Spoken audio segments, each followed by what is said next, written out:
કરી સ્ટાર્ટ પ્રભુ. ઓકે, હરે કૃષ્ણ પ્રભુજી. હરે કૃષ્ણ.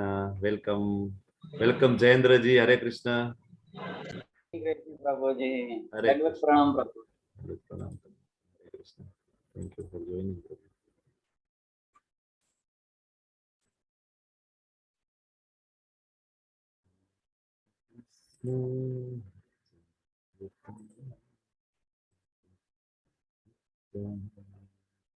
ઓકે, અમારી સ્લાઇડ વિઝિબલ છે? બરાબર દેખાય છે? દેખાય છે. મંગળાચરણ. ઓકે, હા. જિગ્નેશ દરબારજી જોઈન થઈ ગયા છે.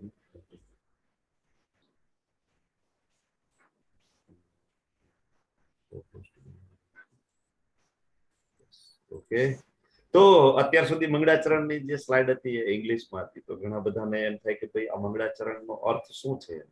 તમે રોજ તો છો એટલે અહીંયા આપણે એક ગુજરાતીનું વર્ઝન પણ છે કે જેમાં તમે શ્લોકનો અનુવાદ નીચે ગુજરાતીમાં વાંચી શકશો. તો તમે વાંચજો સાથે સાથે. અને જ્યારે પણ ભગવદ્ ગીતા અથવા ભાગવતમ હાથમાં લઈએ અને રીડ કરવાની શરૂઆત કરીએ ને એની પહેલા જરૂરથી મંગળાચરણ લેવાનું બરાબર ફરજિયાત છે. તો આપણને એક જ્ઞાન છે ને એ બહુ ઇઝીલી આપણે ગ્રાસ્પ કરી શકીએ. ઓકે, તો શ્રી શ્રી રાધા ગોવિંદ ટેમ્પલ ઇસ્કોન મેંગલુરુ તરફથી તમારું બધાનું હાર્દિક સ્વાગત છે. અને મને તમારું બધાનું સ્વાગત કરતા ખૂબ આનંદ થાય છે. અને આ સાથે આપણે શ્રી શ્રી રાધા ગોવિંદના ચરણોમાં વંદન કરીએ. એમની અનુકંપા, એમની કૃપા, એની અહેતુકી કૃપા માટે આપણે એમને પ્રાર્થના કરીએ. અને ભગવાનના શાશ્વત ભક્ત શ્રીલા પ્રભુપાદજી જય પતાકા સ્વામીજી મહારાજ અને રામાનુજ પ્રભુના ચરણોમાં આપણે વંદન કરીએ કે જેમના દ્વારા આપણને આ ગુહ્ય જ્ઞાન, અલભ્ય જ્ઞાન, અચિંત્ય જ્ઞાન કે આપણને ઘરે બેઠા એકદમ ઇઝીલી પ્રાપ્ત થઈ રહ્યું છે. ઓકે, તો એ બધા ભક્તોની જે ઈચ્છા છે કે ભગવાનનું જ્ઞાન વધુમાં વધુ આપણે ફેલાવીએ, એનું આસ્વાદન કરીએ, એ ઈચ્છાને આપણે પૂર્તિ કરીએ અને મંગળાચરણથી આપણે આગળ વધીએ. ઓમ અજ્ઞાનમ તિમિરાંધસ્ય જ્ઞાનાજન શલાકયા ચક્ષુરુન્મિલિતમ યેન તસ્મે શ્રી ગુરુવે નમઃ. હું ઘોર અજ્ઞાન રૂપી અંધકારમાં જન્મ્યો હતો અને મારા આધ્યાત્મિક ગુરુએ જ્ઞાન રૂપી પ્રકાશ વડે મારી આંખો ઉઘાડી. હું તેમને સાદર નમસ્કાર કરું છું. ગુરુને વંદન છે. શ્રી ચૈતન્ય મનોભીષ્ટમ સ્થાપિતમ યેન ભૂતલે સ્વયં રૂપ કદામયં દદાતિ પદાન્તિકમ. જેમણે આ ભૌતિક જગતમાં ચૈતન્ય મહાપ્રભુની ઈચ્છા પરિપૂર્ણ કરવા માટેના પ્રચાર કાર્યની સ્થાપના કરી છે એવા શ્રી રૂપ ગોસ્વામીજી. તમે ઘણા બધા રૂપ ગોસ્વામીજી સાથે પરિચિત નથી, પણ જેમ જેમ તમે લેવલમાં આગળ વધશો તો તમને ખ્યાલ આવશે કે આપણે ભક્તિ રસામૃત સિંધુ નામની બુક લેતા હોય, ઈશોપનિષદ લેતા હોય, તો ભક્તિ રસામૃત સિંધુ છે શ્રી રૂપ ગોસ્વામીજી લખેલું છે. અને તમે વૃંદાવન જાઓ, મથુરા જાઓ તો ત્યાંનું જે મેઇન ટેમ્પલ છે એમાં જાઓ તો ત્યાં જેટલા મોટા મોટા સ્તંભ છે ને, પિલર, એની ઉપર આ ષડ ગોસ્વામીઓના મોટા મોટા પિક્ચર્સ લગાવેલા છે. અને તમે અત્યારે જે વૃંદાવનનું જે દર્શન કરી રહ્યા છો ને, તમે વૃંદાવન જાઓ ને ત્યાં ભગવાનની જે લીલા થઈ, બરાબર, નિધિવન છે, ગિરી ગોવર્ધનજી છે, બરાબર, તો એ બધું આપણને રિવીલ થાય, મતલબ આપણને એના દર્શન થાય છે ને, એમાં આ ષડ ગોસ્વામીઓનો ફાળો છે. એમની કૃપાના કારણે આપણે અત્યારે વૃંદાવનના દર્શન કરી શકીએ છીએ. કારણ કે વૃંદાવનને તહસ નહસ કરી નાખેલું જયારે મુઘલોએ આક્રમણ કરેલું, મુસ્લિમોએ આક્રમણ કરેલું આપણા દેશ ઉપર, વૃંદાવન આખું નેસ્તો નાબૂદ કરી નાખ્યું હતું બધું. પછી જયારે ષડ ગોસ્વામી આવે છે અને ચૈતન્ય મહાપ્રભુ છે એ ષડ ગોસ્વામીને આદેશ આપે છે કે તમે જાઓ. અને એ ભગવાનના એટલા શુદ્ધ ભક્ત હોય છે, ભગવાન એના હૃદયમાં પ્રગટ થાય છે, બધી લીલાઓ છે એ ભગવાન એને બતાવે છે કે આ જગ્યાએ મેં આ લીલા કરેલી છે, આ જગ્યાએ મેં આ લીલા કરેલી છે. અને આખે આખું વૃંદાવન છે આપણી સામે ફરીથી સજીવન કરે છે એ આ ષડ ગોસ્વામીઓ છે, તેમને આપણે વંદન કરીએ છીએ.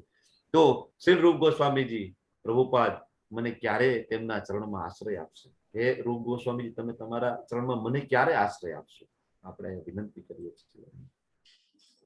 વંદેહમ શ્રી ગુરુમ શ્રીયુતાપદ કમલમ શ્રી ગુરુન વૈષ્ણવાંચ શ્રી રૂપમ સાગ્ર જાતમ સગણ રઘુનાથાન્વિતમ તમ સજીવમ. હું મારા આધ્યાત્મિક ગુરુના ચરણારવિંદમાં તથા સર્વ વૈષ્ણવોના ચરણોમાં સાદર પ્રણામ કરું છું. બધા વૈષ્ણવો જે ભગવાનના મહાન ભક્તો છે એમને આપણે વંદન કરીએ છીએ. હવે ષડ ગોસ્વામીઓ નીચે જે તમે જોવો છો ને, એ ષડ ગોસ્વામીઓ છે. ષડ ગોસ્વામીઓ ક્યારેક આપણે ચર્ચા કરીશું. કોઈ સામાન્ય વ્યક્તિ નહોતી, ખૂબ ધનાઢ્ય વ્યક્તિ, એ સમયે ખૂબ ધનાઢ્ય. એવું કહેવાય છે કે રૂપ ગોસ્વામી અને સનાતન ગોસ્વામી બંને ભાઈઓ છે એ સમયે કહેવાય કે ખજાનચી અથવા પ્રધાન હતા એ સમયના શાસનકાળમાં.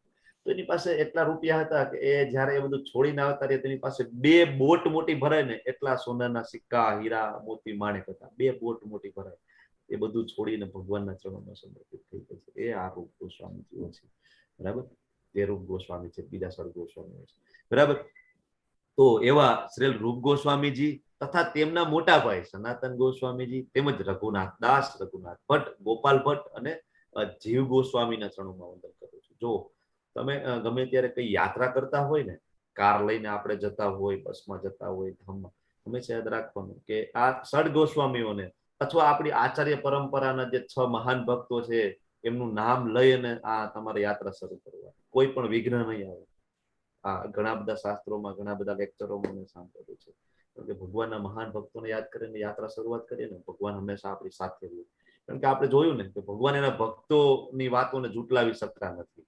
એટલે ગમે ત્યારે આપણે કાર ચાલુ કરીએ, નીકળીએ, પેલા ષડ ગોસ્વામીજીઓને યાદ કરી લેવાનું. એટલે આ નામ છે એ યાદ રાખી દેજો. બરાબર. ભલે અત્યારે આપણે સમજાય કે ના સમજાય, જેમ જેમ આગળ આવશું આપણા બધા કન્સેપ્ટ ક્લિયર થશે, પણ આ ખૂબ ઇમ્પોર્ટન્ટ છે. સાધ્વેતમ સાવધૂતમ પરિજન સહિતમ કૃષ્ણ ચૈતન્ય દેવમ. હું ભગવાન કૃષ્ણ ચૈતન્યને તથા પ્રભુ નિત્યાનંદને તેમજ શ્રી અદ્વૈતાચાર્ય ગદાધર પંડિત, શ્રીવાસ આચાર્ય અને અન્ય ગૌર ભક્તોને પ્રણામ કરું છું. અહીંયા પંચ તત્વોને પ્રણામ કરીએ છીએ આપણે. શ્રી રાધા કૃષ્ણ પાદાન સહગણ લલિતા શ્રી વિશાખાન વિતાંશ્ચ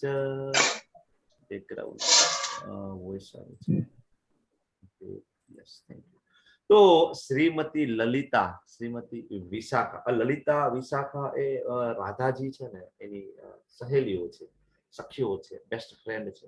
આપણે ગોલોક ચાર્ટ જોયો હતો ને, તો એમાં ભગવાન કૃષ્ણ અને રાધાજી વચ્ચે હોય છે અને આજુબાજુમાં અષ્ટદલ હોય છે. અષ્ટદલ એટલે 8 પાંદડીઓ કમળની. બરાબર. એમાં 8 સખીઓ બિરાજે છે જે ભગવાનની સેવાઓ કરે છે. જો અહીંયા નીચે તમે પિક્ચર જોવો ને તો એમાં રાધા કૃષ્ણજી વચ્ચે છે અને આજુબાજુમાં જો બધી સખીઓ છે એ ભગવાનની પ્રસન્નતા માટે કાર્ય કરી રહી છે. તો આ એમાંની જે મુખ્ય સખી છે એ લલિતા છે. તમે માયાપુર જાઓ ને, માયાપુરમાં તમને દર્શન થાય 8 સખી રાધાજી અને કૃષ્ણના. ખૂબ મોટા વિગ્રહ છે, સુંદર મજાના.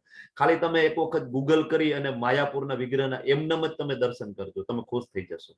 એમનેમ જ ખાલી મોબાઈલમાં દર્શન કરજો તોય તમે ખુશ થઈ જશો. કારણ કે ત્યાં અષ્ટ સખી સાથે રાધાજી અને કૃષ્ણજી બિરાજમાન છે.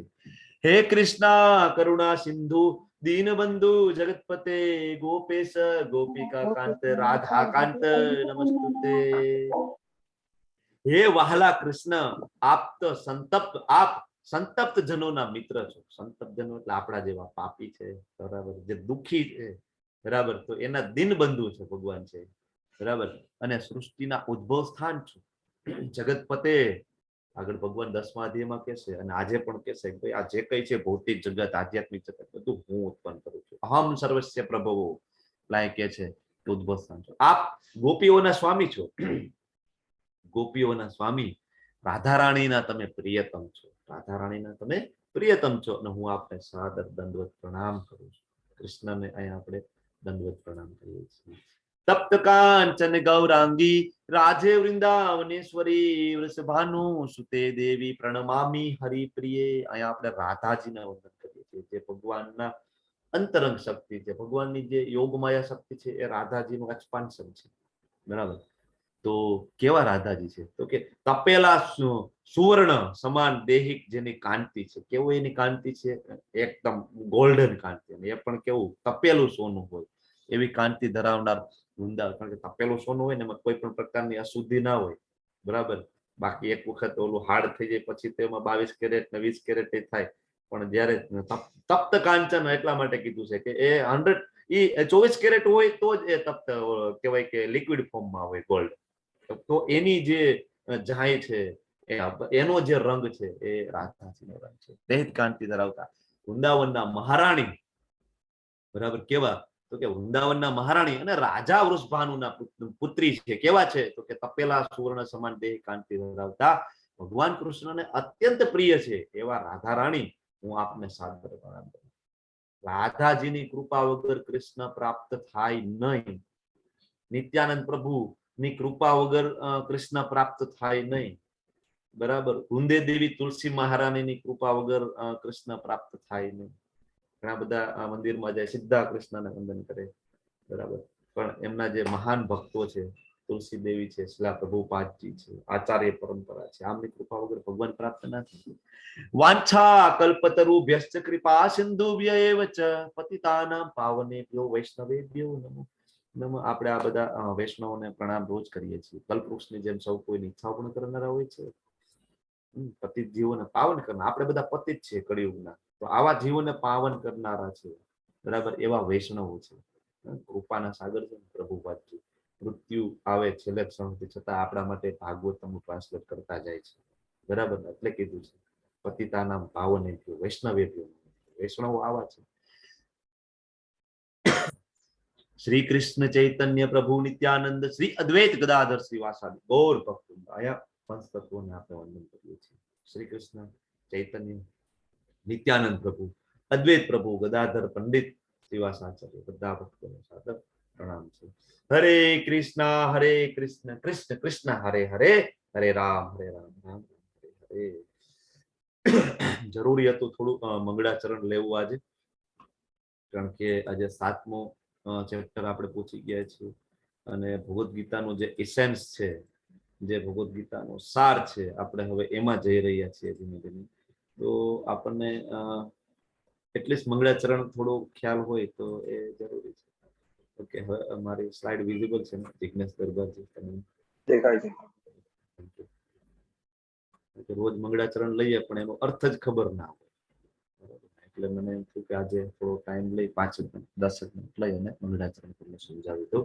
તમે એક એક કોપી વસાવી લીધી હશે આઈ થિંક ભગવદ્ ગીતા યથારૂપ. તો આની અંદર મંગળાચરણ ગુજરાતીમાં છે. જરૂરથી જ્યારે ભગવદ્ ગીતા હાથમાં લો, વાંચવાની શરૂઆત કરો ને, પ્લીઝ મંગળાચરણ વાંચજો.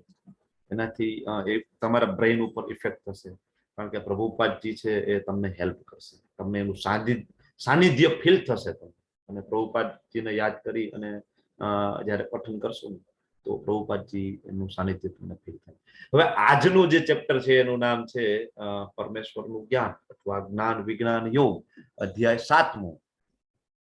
ઓકે, હવે અત્યાર સુધી જે 6 ચેપ્ટર પૂરા થઈ ગયા, પણ આપણે જોઈ લીધું, આપણને ખ્યાલ છે કે ભાઈ ઇસેન્સ જે છે, જે સાર છે, એ તો ભગવાને વચ્ચે મૂકેલો છે. આપણે સેન્ડવિચનું એક્ઝામ્પલ જોયું હતું, અને આપણે જોયું હતું ભાઈ પહેલાના જે 6 ચેપ્ટર છે, બરાબર છે, એ 6 ચેપ્ટર છે એ કર્મયોગને લગતા છે, વચ્ચેના 6 ચેપ્ટર છે એ ભક્તિ યોગને લગતા છે, અને અલ્ટિમેટલી છે જ્ઞાન યોગ.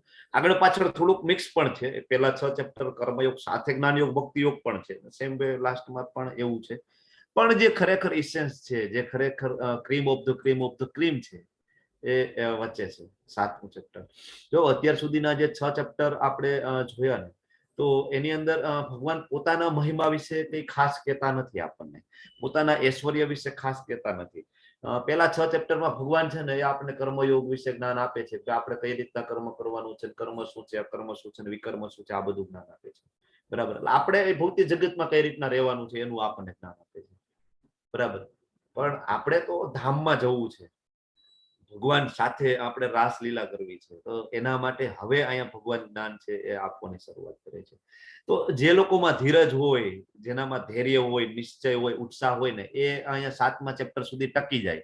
બાકી પેલા 6 ચેપ્ટરમાં કર્મયોગ શીખી અને ભાગી જાય, પછી કર્મ કરવા માટે. ભગવાને કીધું છે નિયત કર્મ છોડવાનું નહીં, ભગવાને કીધું છે નિયત કર્મ છોડવાનું નહીં, અને બસ ભૌતિક જગતમાં કામમાં પાછા પરોવાઈ જાય.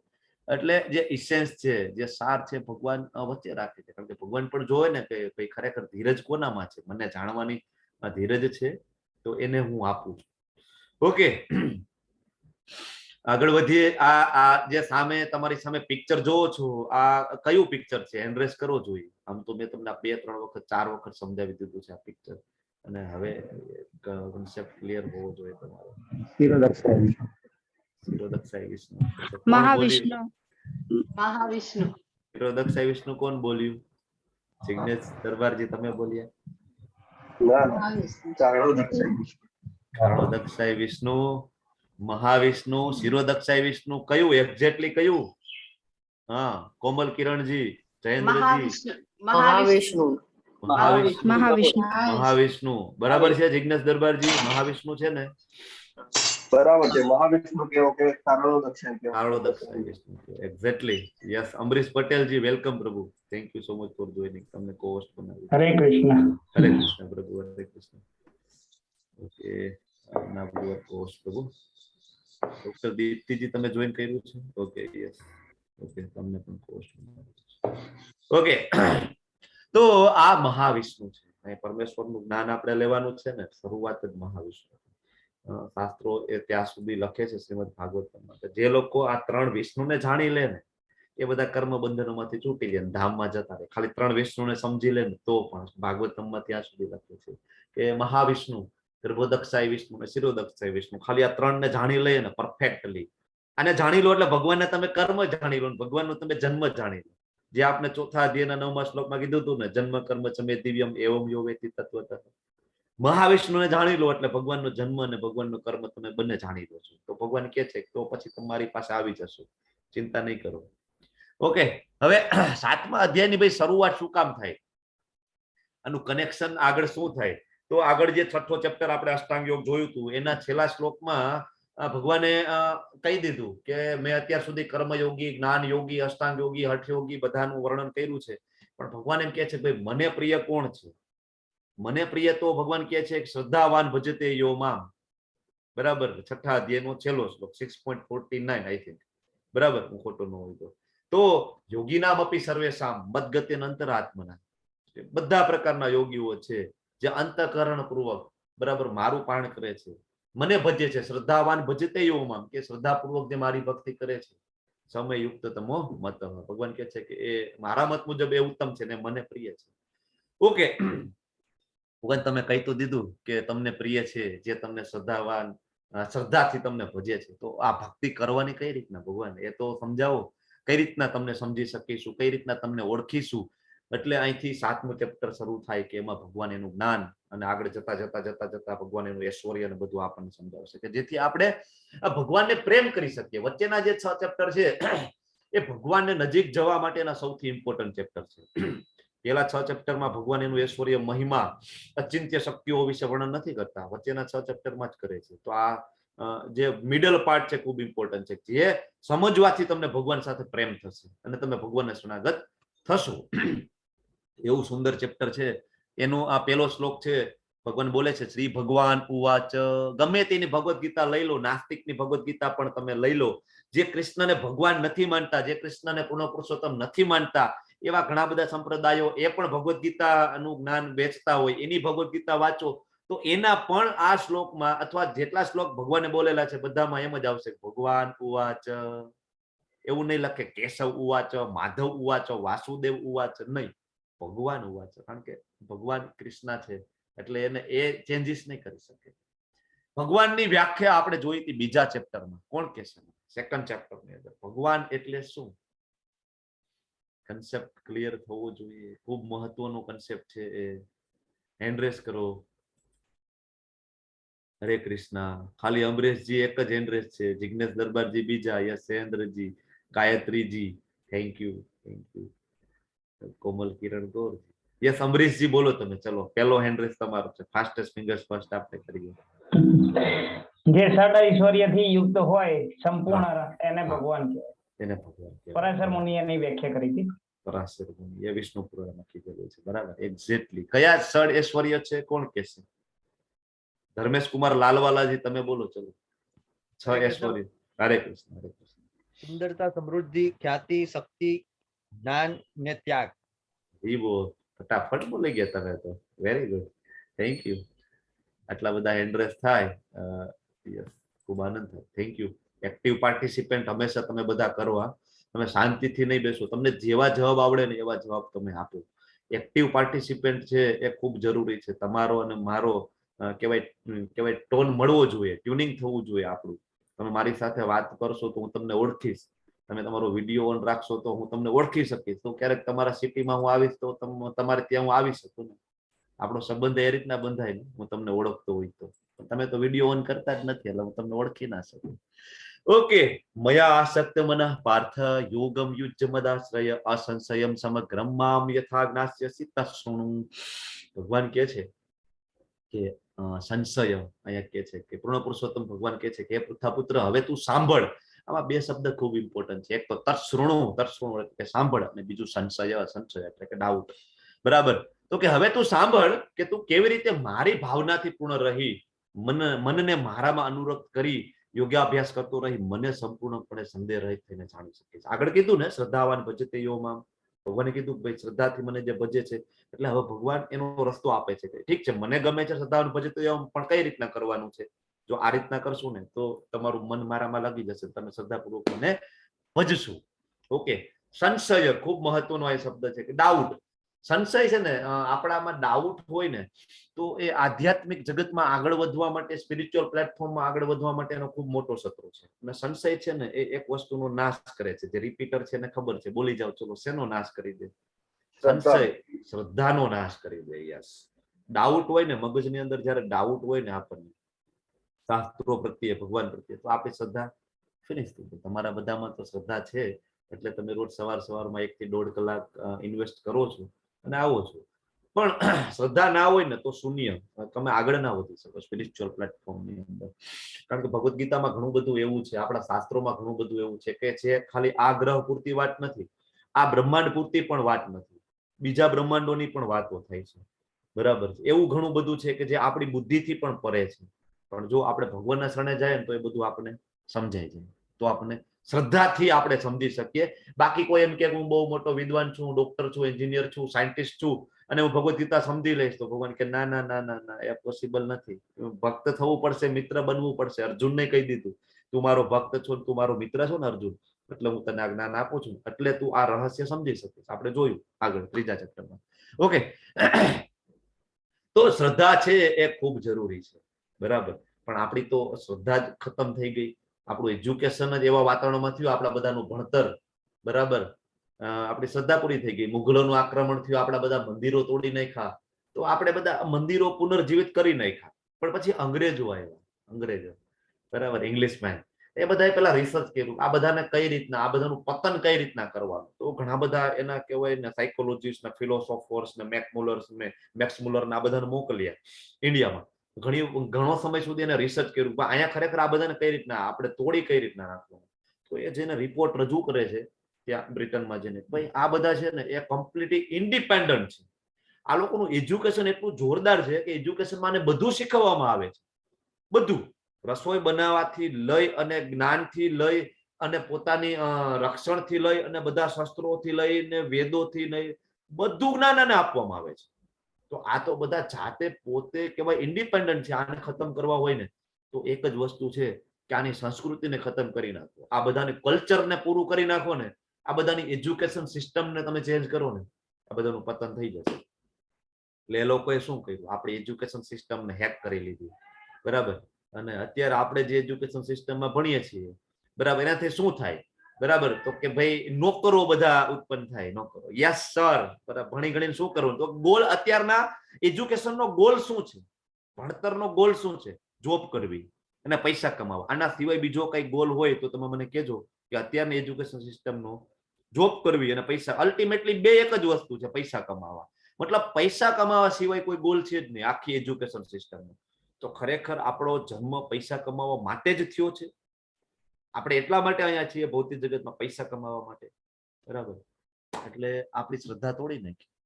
બરાબર. અને આપણને એવું ભણાવેલું છે, ડાર્વિનનો ઉત્ક્રાંતિવાદ આપને ભણાવેલો છે કે પેલા આપણે વાંદરા હતા, વાંદરામાંથી ધીમે ધીમે ધીમે ધીમે આપણે મનુષ્ય, પેલા એકકોષી સજીવ હતા, દ્વિકોષી સજીવ થયા, પછી આપણે આદિ માનવ ને પછી વાંદરા, વોટ એવર, કઈનું કઈ સમજાવી દીધું છે આપણને બધાને આપણા મગજમાં.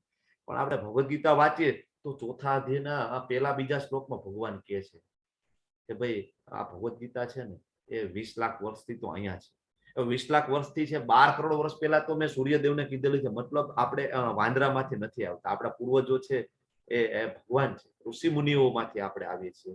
7મા ચેપ્ટરમાં છે કે સપ્તર્ષિઓ છે, 4 કુમારો છે, 14 મનુ છે, એના આપણે સંતાનો છીએ. આપણે કોઈ વાંદરામાંથી નથી આવતા. અને જો વાંદરામાંથી આપણે આવતા હોય તો અત્યારે વાંદરામાંથી માણસ કેમ નથી બનતા? આપણે જાય છીએ જંગલમાં, વાંદરા અત્યારે પણ છે. એકાદા વાંદરાને તમે ઘરમાં પૂરી દો પિંજરામાં અને જોવો એમાંથી ધીમે ધીમે માણસ બને છે. ઉલટાનું વાંદરા ભેગા રહીને આપણે વાંદરા બની જાય ધીમે ધીમે. એના લક્ષણો આપણામાં આવે, પણ વાંદરામાંથી માણસ બનતો નથી.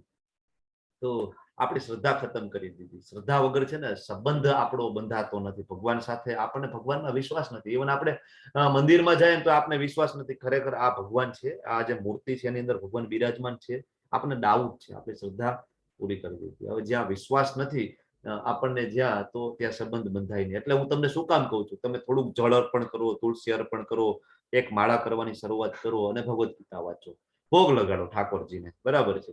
ભગવાન તો કે છે ખાલી પત્રમ પુષ્પમ ફલમ તો એમ, હું આટલામાં કહેવાય ખુશ છું, બરાબર, હું સંતુષ્ટ છું. પણ આપણે શું કામ, આપણે બધા આખી પ્લેટ જમીએ છીએ, તો જો સાત્વિક ભોજન હોય તો આપણે શું કામ બધું ઓફર ના કરીએ કૃષ્ણને.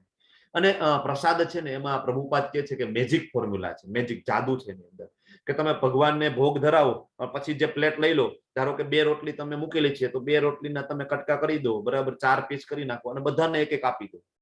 તમારે કોઈને કઈ કહેવાની જરૂર નથી. ખાલી પ્રસાદ એના પેટમાં જશે ને, ધીમે ધીમે કૃષ્ણ પ્રેમ એના હૃદયમાં પ્રગટ થશે. પ્રભુપાદે આ જ ફોર્મ્યુલાથી ત્યાં અમેરિકા ન્યુયોર્કમાં ગયા. આમ જો તમે પ્રભુપાદે કેવું સિટી સિલેક્ટ કરેલું, બરાબર. નહીતર માણસો જનરલી આધ્યાત્મિક વસ્તુનો પ્રચાર કરવો હોય તો શું સિલેક્ટ કરે, દ્વારકા જાય, વૃંદાવન જાય, જ્યાં ઓલરેડી આધ્યાત્મિક વાતાવરણ હોય કે સમજી શકે. પણ પ્રભુપાદ તો અમેરિકા જાય છે કે જ્યાં વિશ્વનું સૌથી મોટું ભોગનું કેન્દ્ર છે.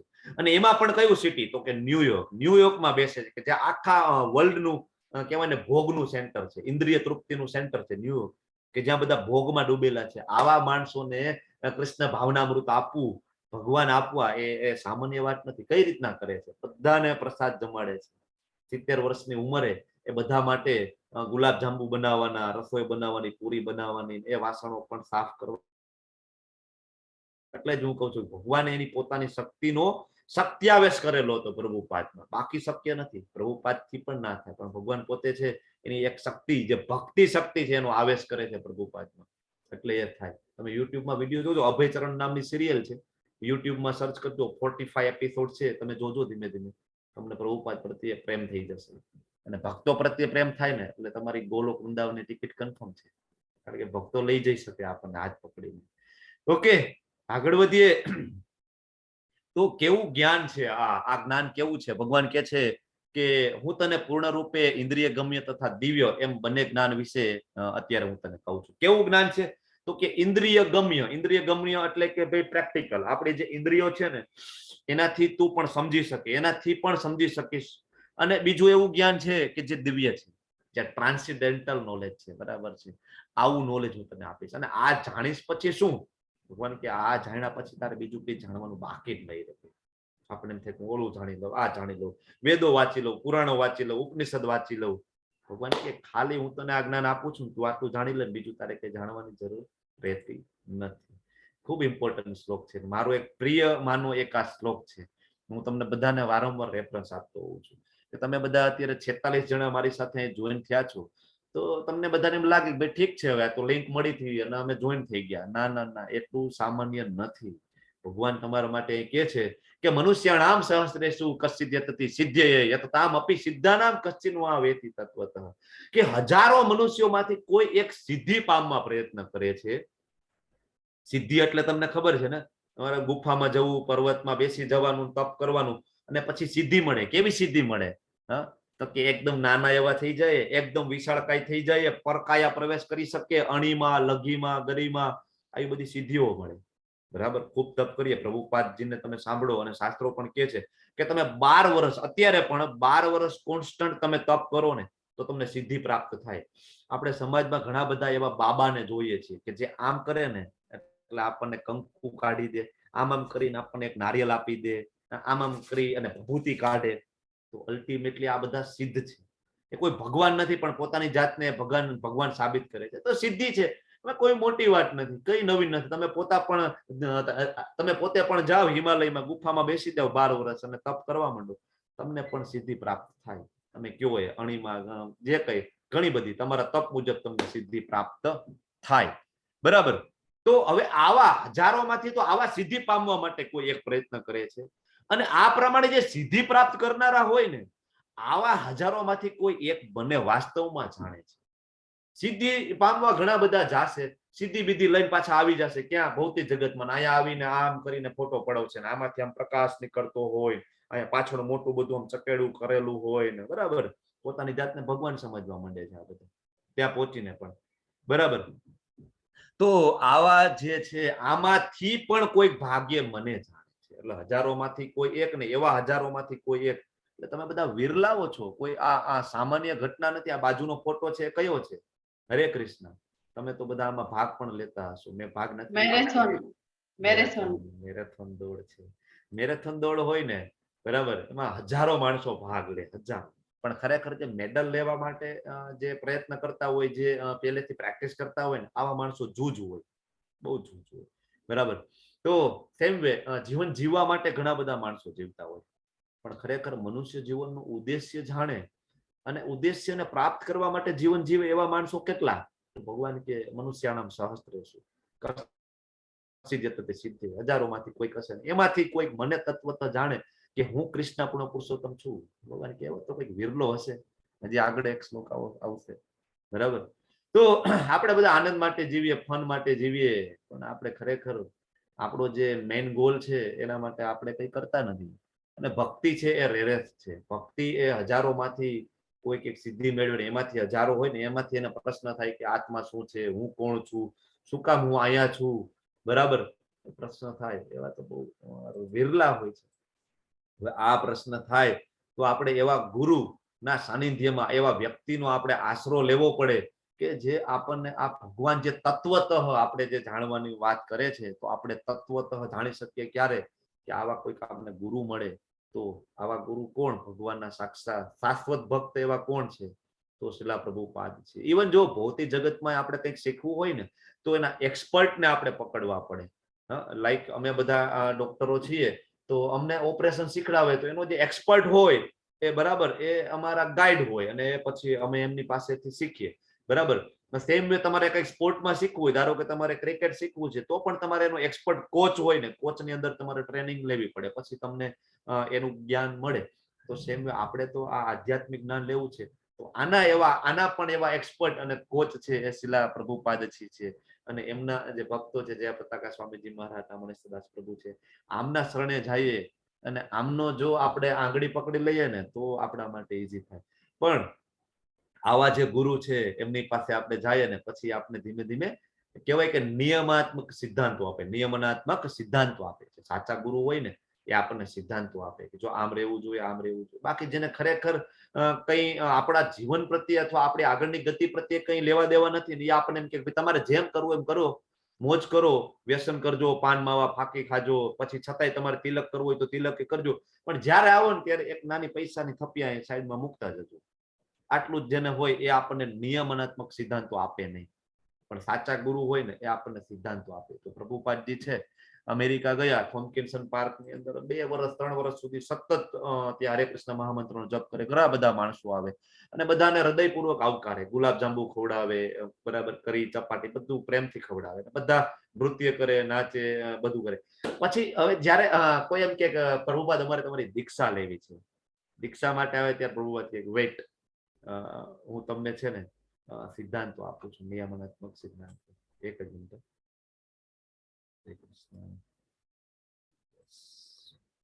વિડીયો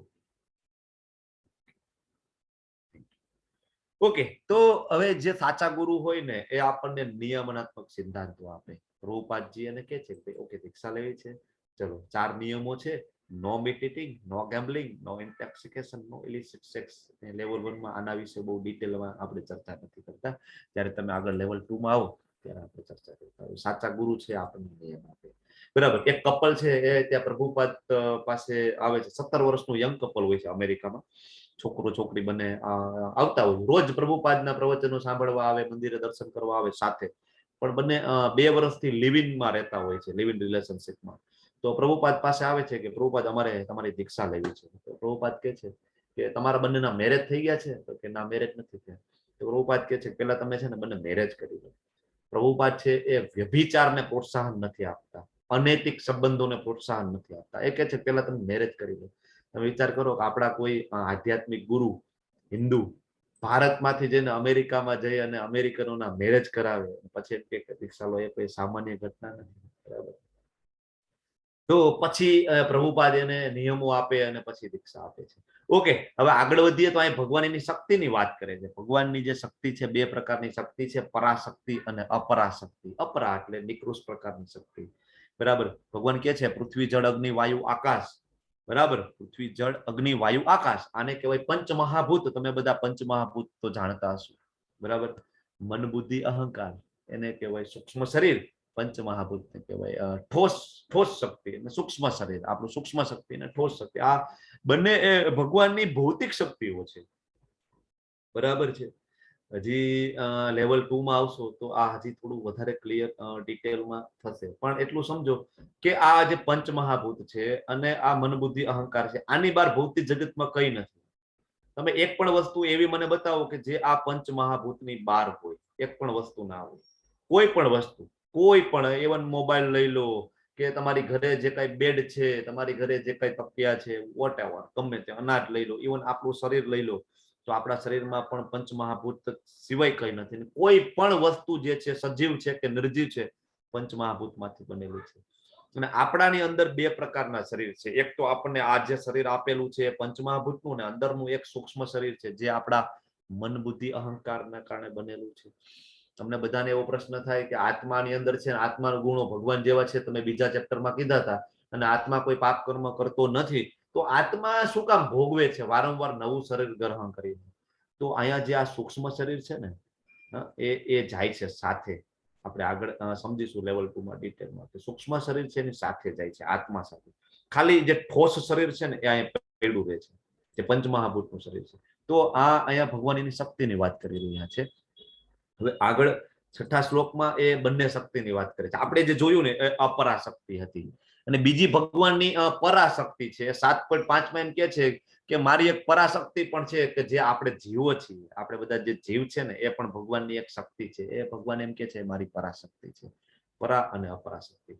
તો 6થા શ્લોકમાં ભગવાન કે છે કે સર્વ સર્જાયેલા જીવોનો ઉદ્ભવ આ બંને શક્તિઓમાં રહેલો છે. જો મેં કીધું ને કે આની બહાર કઈ નથી, બરાબર.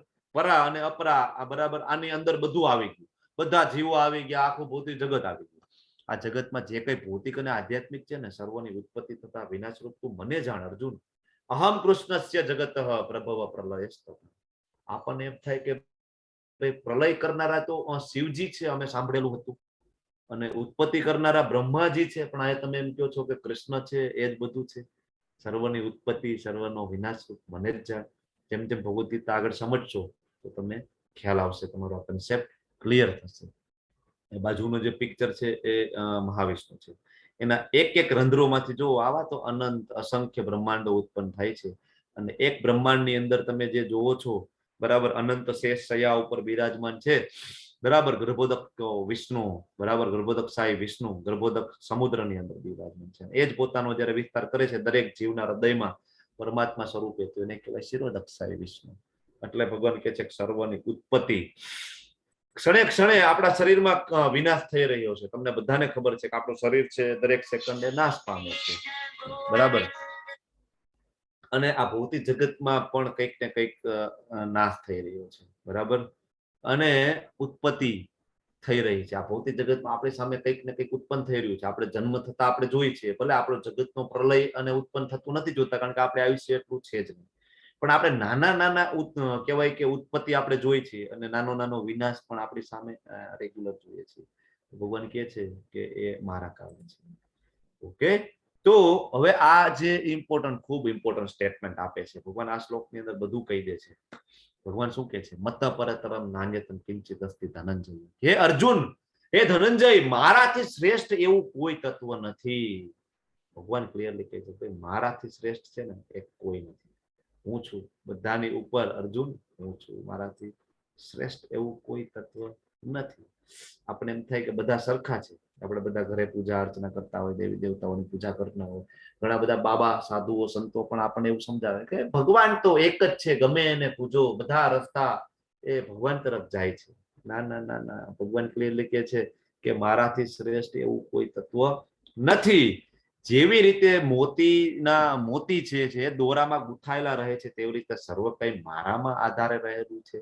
આ બધા માતાજીઓ છે, માતાજીઓને ખબર હશે કે એ ડોકમાં પહેરવાની જે માળા હોય એના જે મોતીમાં આપણને દોરો ના દેખાય, પણ તો દોરો છે ને, દોરા વગર એ મોતી એ શેપમાં રહી ના શકે, એકાબીજા આમ કનેક્ટિંગ ના રહી શકે ને. તો સેમ વે આપણને કૃષ્ણ દેખાતા નથી, પણ ભગવાન કહે છે કે હું છું અને મારા આધારે જ આ બધું રહેલું છે. બરાબર. સૂર્ય એની કહેવાય કે નિશ્ચિત ધરીમાં ફરી રહ્યો છે, ચંદ્ર છે એની ધરીમાં ફરી રહ્યા છે, અને નિશ્ચિત સમયે એનો ઉદય થાય છે, અસ્ત થાય છે, એની ગતિમાં ફરે છે, પવન આવે છે, વરસાદ આવે છે. તો શું તમને લાગે છે કે આ બધું ઓટોમેટિક થતું હશે? શક્ય નથી. આપણા ઘરમાં પંખો ચાલુ કરવો હોય ને તો આપણે ઊભું થઈને સ્વિચ ચાલુ કરવી પડે, ઓટોમેટિક તો એ પણ ના થાય. અથવા તમારી ઘરે કદાચ રિમોટ વાળો હોય તો પણ રિમોટ થી ચાલુ કરવો પડે. એમને ઓટોમેટિક ઘરે પંખો પણ ના ચાલુ થાય. તો આવડું મોટું જગત ઓટોમેટિક કઈ રીતના ચાલે? બરાબર છે. એટલે ઓટોમેટિક કઈ નથી. ભગવાન કે મારા કારણે બધું થાય છે. ભગવાન એકદમ ક્લિયર કરે છે કે મારા ઉપર કોઈ તત્વ નથી. તો અહીંયા હું ભગવાનને માર્કેટિંગની જરૂર છે ભાઈ? ભગવાન અહીંયા એને પબ્લિસિટી કરવા માટે નહીં. આપણને ટોપ મોસ્ટ ની ખબર હોય ને તો આપણે આધ્યાત્મિક જગતમાં આગળ વધી શકીએ. જો તમારે ચૂંટણી લડવી હોય, બરાબર, તો તમને ખબર હોય જો ભાઈ જે પક્ષમાંથી હું લડવા જાઉં છું એનો ટોપ મોસ્ટ કોણ છે ભાઈ? બરાબર. એનો પ્રેસિડેન્ટ કોણ છે? કોંગ્રેસમાંથી લડવું હોય તો આપણે જાણીએ ને કે ભાઈ ટોપ મોસ્ટ કોણ છે? રાહુલ ગાંધી છે. બરાબર. બીજી આપણે બીજેપીમાં, આપણે ભાજપમાંથી જાય બીજેપીમાંથી તો આપણે જાણીએ ને કે ઉપર કોણ છે? નરેન્દ્ર મોદી છે. અચ્છા, બરાબર. એમાંથી આપણે પછી સિલેક્ટ કરતા હોય ને પાર્ટી મોસ્ટલી. તો સેમ વે ટોપ મોસ્ટ કોણ છે સ્પિરિચ્યુઅલ ની અંદર? સૌથી ઉપર કોણ છે? ભગવાન કોણ છે? એ કૃષ્ણ છે. એટલે ભગવાન એ કહી દે છે તો આપણે એની સાથે આપણે કનેક્ટ થઈ શકીએ અને આપણે એને પ્રેમ કરી શકીએ. પેલું ઘુવડ હોય ને, ઘુવડ એ ખાલી રાત્રે જાગતું હોય, દિવસે સૂતું હોય, તો એ એવું માને કે સૂરજ જેવું કઈ છે જ નહીં. તો આપણે બધા પણ ભૌતિક જગતમાં કહેવાય અજ્ઞાનના અંધકારમાં ડૂબેલા છીએ. આપણને એમ થાય કે ભગવાન દેખાતા નથી, એટલે આપણને એમ થાય કે ભગવાન છે જ નહીં. તો ભગવાન એમ કે છે કે બધું મારા આધારે રહેલું છે, મારા વગર કઈ શક્ય નથી, કઈ ઓટોમેટિક ચાલતું નથી. બ્રહ્મ સંહિતામાં બ્રહ્માજી કહે છે, બરાબર, પહેલો શ્લોક છે, બ્રહ્માજી કહે છે કે ઈશ્વર પરમ કૃષ્ણ. ઈશ્વર કોણ છે? ભગવાન કોણ છે? તો કે પરમ કૃષ્ણ સચ્ચિદાનંદ વિગ્રહ. કેવા છે? તો કે સત ચિત્ત અને આનંદ એવા વિગ્રહ છે ભગવાન કૃષ્ણ છે. કેવા છે? તો કે અનાદિર આદિર ગોવિંદ, આદિઓના પણ આદિ છે એવા ગોવિંદ છે. સર્વ કારણ કારણ, બધા જે કઈ જોવો છો કારણ એના, બરાબર, એના કોણ છે? આપણે કોઈ ડિઝાઇન જોઈએ છે તો એનો ડિઝાઇનર હોવો જોઈએ ને. તો તમે જે કઈ જોવો છો એના ઉત્પત્તિ કરતા કોણ છે? કૃષ્ણ છે. શ્રીમદ ભાગવતમ 1.3.28 સ્કંદ પહેલો અધ્યાય 3 28માં શ્લોકમાં સુખદેવ ગોસ્વામીજી લખે છે કે એતે ચાંચ કલા પુંસ કૃષ્ણ સ્તુ ભગવાન સ્વયં. એકદમ ક્લિયરલી સુખદેવજી લખે છે ભગવાન કોણ છે? એતે ચાંચ કલા પુંસ કૃષ્ણ સ્તુ ભગવાન સ્વયં. કૃષ્ણ છે ને એ ભગવાન છે. 1.3.28 ઘણા બધાને ડાઉટ હોય તો એ રિફર તમે કરી શકો છો. હવે ભગવાન છે ને એ જો ભગવાને એનું થોડું ઐશ્વર્ય આપને સમજાવી દીધું, ભક્તિ કરવાનું આપણને સમજાવી દીધું, પણ આપણે ભગવાનને યાદ કઈ રીતના કરીએ? આપણે ઠીક છે મંદિરમાં તો આપણે જઈએ ત્યારે તો સામે આપણી સામે રાધા કૃષ્ણ હોય તો આપણે દર્શન કરીને આપણે યાદ રહે, પણ મંદિરની બહાર નીકળીએ પછી પણ ભગવાન કેમ યાદ રહે આપણને? કેમ આપણે એનું ચિંતન કરી શકીએ? તો ભગવાન એનો એ રસ્તો આપે છે કે રસો હમપસુ કોંતેય, કે હું પાણીની અંદર હું સ્વાદ છું. જ્યારે જ્યારે પાણી પીવો ને, જે ખૂબ તરસ્યા હોય ને એને ખબર પડે કે ખરેખર પાણીનો શું સ્વાદ છે. તમે રણ પ્રદેશમાં જાઓ અને તમને 5 કલાક પાણી ના મળે, પછી 1 ગ્લાસ કોઈ પાણી આપે ને તો ખબર પડે કે પાણીનો સ્વાદ શું છે. તો એ સ્વાદ પારખવા માટે આપણે તરસ્યા હોય તો આપણે સ્વાદને પારખી શકીએ. સેમ વે ભગવાનનો ભક્તિનો જે સ્વાદ છે, રસા, એનો જે આનંદ છે, ક્યારે? તો એના માટે આપણે તરસ્યા થવું પડે. ભગવાનના આપણે તરસ્યા થાય ને, આપણે ભગવાનને જાણવાની જ્યારે તરસ લાગે ને તો એ સ્વાદને આપણે માણી શકીએ. ભગવાન કહે છે પાણીની અંદર હું સ્વાદ છું, પ્રભાસ્મી શશી સૂર્યયો, સૂર્ય અને ચંદ્રનો પ્રકાશ છે ને અર્જુન, એ હું છું. તો જ્યારે આપણે બહાર નીકળીએ ને સૂર્યને જોઈએ, ચંદ્રને જોઈએ ને, યાદ કરવાનું નહીં આ તો મારા પ્રભુની આંખ છે. આગળ કહેશે વિરાટ સ્વરૂપમાં 10મા ચેપ્ટર વિભૂતિ યોગમાં 11મા ચેપ્ટર વિરાટ સ્વરૂપમાં ભગવાન કહેશે સૂર્યચંદ્ર મારી આંખ છે. જ્યારે પણ બહાર નીકળો સૂર્યચંદ્રનો પ્રકાશ જોવો, સૂર્યચંદ્રના દર્શન કરો તો કહેવાનું આ તો મારા પ્રભુની આંખ છે, મારા પ્રભુની વિભૂતિ છે. આ રીતના આપણે યાદ રાખી શકીએ. પ્રણવ સર્વ વેદેશુ, દરેક જેટલા વેદો છે એની અંદર પ્રણવ એટલે ઓમકાર હું છું. ઘણા બધા એમ કે ભાઈ વેદોમાં કૃષ્ણનો કોઈ ઉલ્લેખ નથી, તમે કહો છો કૃષ્ણ ભગવાન છે, બધાના ઉત્પત્તિ કરતા છે. અમે 4 વેદો વાંચી લીધા, એમાં કે છે નહીં. ભગવાન કે છે પ્રણવ સર્વ વેદેશુ. વેદોની અંદર જે ઓમ છે, ઓમકાર છે, ભગવાન કે હું છું, ઓમકાર મારું શબ્દ સ્વરૂપ છે. જો ભગવાન એમ નથી કહેતા કે ઓમકાર છે એ મારું નિરાકાર સ્વરૂપ છે, નહીં. ભગવાન કે ઓમ એ હું જ છું, હું મતલબ કૃષ્ણ છે. ક્યાંય ભગવાન એમ નથી કહેતા કે હું નિરાકાર છું, હું બ્રહ્મ છું, નથી કહેતા. ભગવાન કહે છે કે હું વ્યક્તિ છું, હું પુરુષ છું. આગળ પણ કહે છે કે હું વ્યક્તિ છું, પુરુષ છું, પણ કેવો વ્યક્તિ? પરમ વ્યક્તિ છું, પરમ પુરુષ છું. બરાબર. પ્રણવ સર્વ વેદેષુ શબ્દ ખે, એટલે આકાશની અંદર જે કઈ શબ્દ છે એ ભગવાન કે હું છું. આકાશની અંદર શબ્દ એટલે આપણે જે કઈ બોલીએ છીએ, અત્યારે હું બોલું છું તમને સંભળાય છે, એ જે વાઇબ્રેશનના કારણે તમે સાંભળી શકો છો, એ જે તરંગના કારણે સાંભળી શકો છો. તો ખાલી આ એક સિસ્ટમ બંધ થઈ જાય ને તો અત્યારે આપણે આખા એ કઈ સંભળાય જ નહીં, આપણી બધી સિસ્ટમ ક્રેશ થઈ જાય. આપણા મોબાઈલ બધા ડબલા થઈ જાય, ટીવી આપણું ડબલું થઈ જાય, લેપટોપ આપણું કામ કરતું બંધ થઈ જાય. ખાલી એક ભગવાનની આ વિભૂતિ બંધ થઈ જાય ને તો પણ આકાશની અંદર ભગવાન કેવું શબ્દ છું. બરાબર. અને છેલ્લું સૌથી ઇમ્પોર્ટન્ટ, પુરુષમ ઋષા. બરાબર, કે મનુષ્યોની અંદર હું સામર્થ્ય છું. ઘણા બધાને એમ થાય કે હું ડોક્ટર છું, એન્જિનિયર છું, હું કલેક્ટર છું, આઈપીએસ છું, હું ખૂબ બળવાન છું, ખૂબ સુંદર છું. બરાબર, હું સામર્થ્યવાન છું, હું તો કેવાય મોટો કલાકાર છું, આર્ટિસ્ટ છું. ભગવાન કહે છે કે એ મારા કારણે છે બેટા. તારી અંદર જે કઈ સામર્થ્ય છે ને એ હું એમાં મારો એક નાનું એક્સપાન્શન આપું છું ને એટલે તારામાં છે. એટલે જયારે આપણને ઘમંડ આવે ને કે ભાઈ હું તો બહુ નાની માણસ છું, તો યાદ રાખવાનું પુરુષમ ઋષુ, ભગવાન કહે છે કે એ મારા કારણે છે, મારી કૃપા છે તારા ઉપર ને એટલા માટે છે. આગળ ભગવાન કહે છે કે હું પૃથ્વીની આદ્ય સુગંધ છું. પૃથ્વીની એક સુગંધ હોય, જયારે વરસાદ પડે ને ત્યારે આપણને સ્મેલ નો અનુભવ થાય. તો એ જ જે સુગંધ છે એ પૃથ્વીમાં તમે કંઈ પણ વાવો અને એ જ સુગંધ કન્વર્ટ થાય છે. ગુલાબ વાવો તો ગુલાબની સુગંધ અલગ આવે છે, મોસંબી વાવો તો મોસંબીની સુગંધ અલગ છે, બીજું કોઈ ફૂલ વાવેની સુગંધ અલગ છે. એ અલ્ટિમેટલી સુગંધ આવે છે ક્યાંથી? તો ભગવાન કહે છે પૃથ્વીની આદ્ય સુગંધ હું છું. એ જ પૃથ્વીની સુગંધ છે એ ભગવાન કહે છે હું કન્વર્ટ કરીને તમને અલગ અલગ આપું છું. તો જ્યારે જ્યારે તમે ફૂલને પણ સૂંઘો અથવા કોઈ સુંદર મજાની સ્મેલ લો ને ત્યારે યાદ કરવું કે નહીં, આ તો મારા કૃષ્ણની વિભૂતિ છે, મારા પ્રભુની વિભૂતિ છે. અગ્નિની ઉષ્ણતા હું છું, અગ્નિની અંદર જે ગુણ છે ઉષ્ણ એ હું છું. આપણી જઠરાગ્નિની અંદર અગ્નિ છે, આપણે જે પચાવી શકીએ છીએ કોના કારણે? ભગવાન આગળ કહે છે પચાવું છું હું, જીવ માત્રનું જીવન હું છું. અરે હું તો તમારું જીવન જ હું છું. તમને એમ થાય કે હું 70 વર્ષ જીવી ગયો, 80 વર્ષ જીવી ગયો અને કહેવાય કે મને કોઈ બીમારી ના થઈ, હું તો એકદમ હેલ્ધી છું. ભગવાન કે એ જીવ માત્રનું જીવન જ હું છું. તમે જે જીવો છો ને એ મારા કારણે. તપસ્વીઓનું તપ હું છું. ઘણા બધા ખૂબ તપ કરે, સિદ્ધિ મેળવે અને ઘણીવાર અહમ આવી જાય, તપનું અહમ આવી જાય. હા, ભગવાન કે એનું અહમ નહીં કરવાનું, મારા કારણે છે. તમને જે તમે તપ કરી શકો છો ને, તમે 16 માળા કરી શકો છો, તમે 32 માળા કરી શકો છો, તમે મંગળા આરતી એટેન્ડ કરી શકો છો ને મોર્નિંગમાં. મગજમાં ક્યારેય વિચારવું નહીં કે ભાઈ ના ના હું તો બહુ મોટો ભક્ત છું અને હું ઉઠી જાઉં છું ભાઈ 3:30 વાગે 4 વાગે. નહીં નહીં નહીં નહીં નહીં. તપસ્વીઓનું તપ હું છું. ભગવાન કે એ મારી કૃપા છે તારા ઉપર કે તું ઉઠી શકે છે. બાકી ગમે એવા એલાર્મ મૂકીશ ને તો પણ 8 જ વાગશે સવારના, અને એલાર્મ નહીં મૂક ને તો પણ 3:30 તું તારી જાતે ઉઠીશ.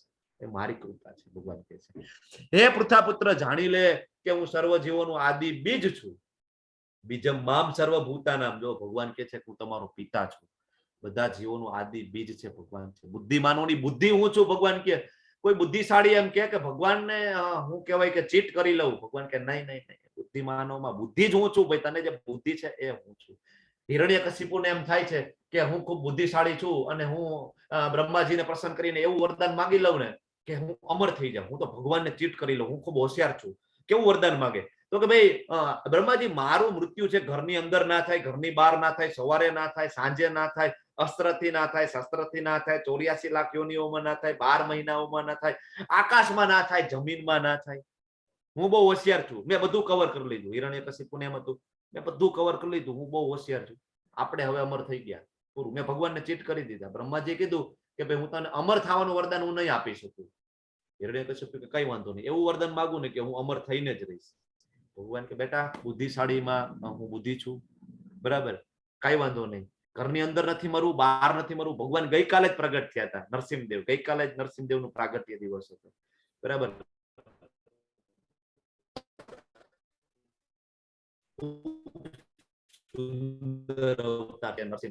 નરસિંહદેવ આવે છે, બેટા કઈ વાંધો નહીં, ઘરની અંદર નહીં, ઘરની બહાર નહીં, ઉમરા ઉપર લઈ જાય છે, ઉપર નહીં, નીચે નહીં, ભગવાન એની જાંઘ ઉપર રાખે છે. અસ્ત્ર નહીં, શસ્ત્ર નહીં, બરાબર, ભગવાન એના નખથી એનું પેટ ફાડી નાખે છે. બરાબર 84 લાખ યોનિઓમાંથી કોઈ મને ના મારવો જોઈએ. ભગવાન કે કઈ વાંધો નહીં, મારું મોટું સ્ત્રીનું છે, શરીર પુરુષનું છે, જોઈ લે 84 લાખ યોનિમાં આવે છે. બ્રહ્માજીએ જે 84 લાખ બનાવેલી છે યોનિ, ભગવાન કે એમાં હું નથી આવતો. ભગવાનને જરૂરી નથી 84 લાખ યોનિઓમાં આવવું. એટલે ઘણા બધા એમ કે કૃષ્ણ તો મનુષ્ય સ્વરૂપે આવેલા, સામાન્ય ઐતિહાસિક પુરુષ હતા, તીર લાગ્યું અને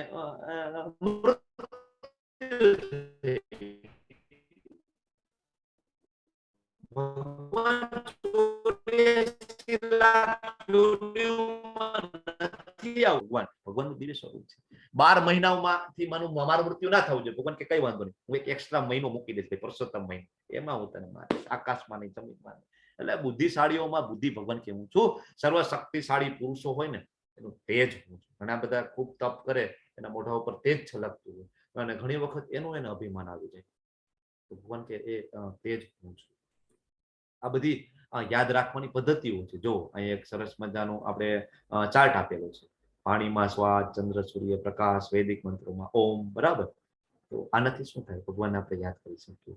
તું જાણી લે કે સર્વભાવ પછી એ સત્વગુણી હોય, રજોગુણી હોય, તમોગુણી હોય, મારી શક્તિ દ્વારા પ્રગટ થાય છે અને હું સર્વકાય છું. બધું આપણે આગળ 14મા ચેપ્ટરમાં જોઈશું કે સત્વ, રજ અને તમ જે કઈ ગુણો છે, બરાબર, એ ભગવાન કે બધું મારી શક્તિ કારણે ઉત્પન્ન થાય છે. હું સર્વકાય છું, પરંતુ ભગવાન કે છે હું ગુણોની અંદર નથી.